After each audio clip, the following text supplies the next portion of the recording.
Salut, c'est mon physio. Première vidéo YouTube aujourd'hui pour moi, une vidéo spécialement pour les Suisses, puisqu'on va parler du remboursement des assurances en lien avec les traitements de physiothérapie.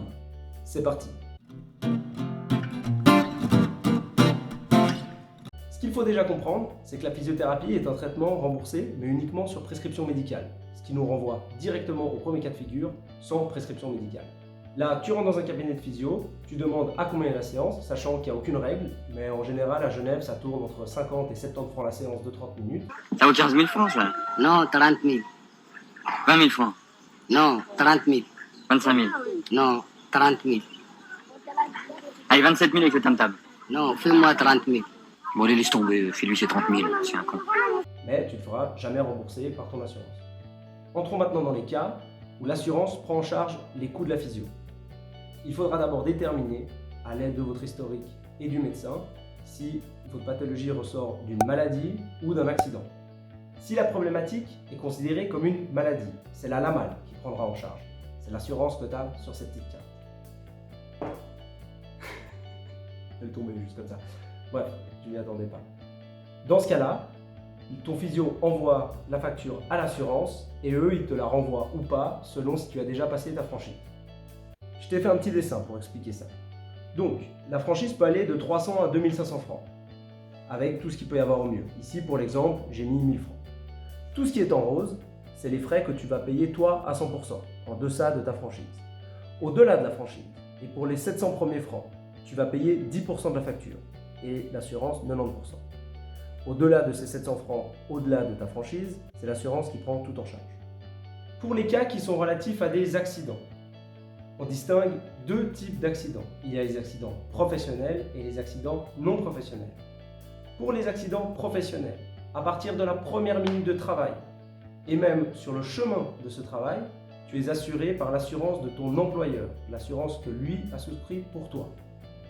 S'il y a un accident professionnel, il faut que tu demandes à ton employeur quelle assurance il a souscrite pour toi et que tu fasses une déclaration d'accidence auprès de celle-ci. Pour les accidents non professionnels, ça se complexifie un petit peu et c'est pour ça qu'on va se ranger dans 5 cases différentes. La première, tu ne travailles pas. La deuxième, tu travailles moins de 8 heures par semaine. Numéro 3, tu travailles plus de 8 heures par semaine. Numéro 4, tu es au chômage. Numéro 5, tu es militaire ou équivalent.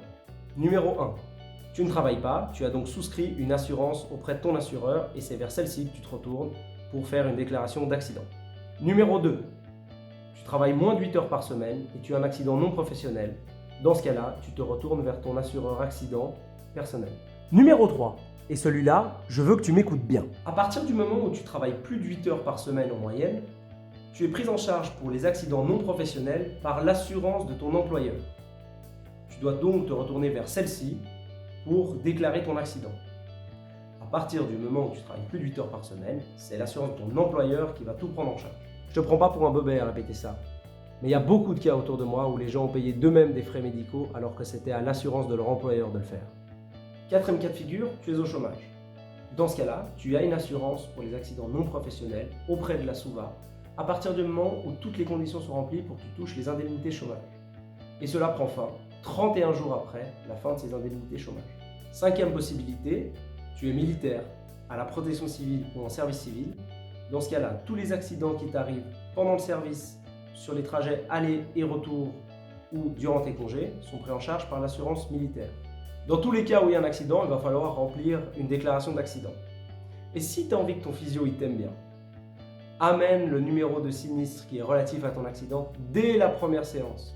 Ça permettra de finir l'administratif et qu'on puisse 100% se concentrer sur ton problème de santé. Merci d'avoir regardé cette vidéo, j'espère qu'elle t'a plu. Dans ce cas-là, n'hésite pas à liker, à mettre un commentaire et à t'abonner à la chaîne. Et moi je te dis à bientôt.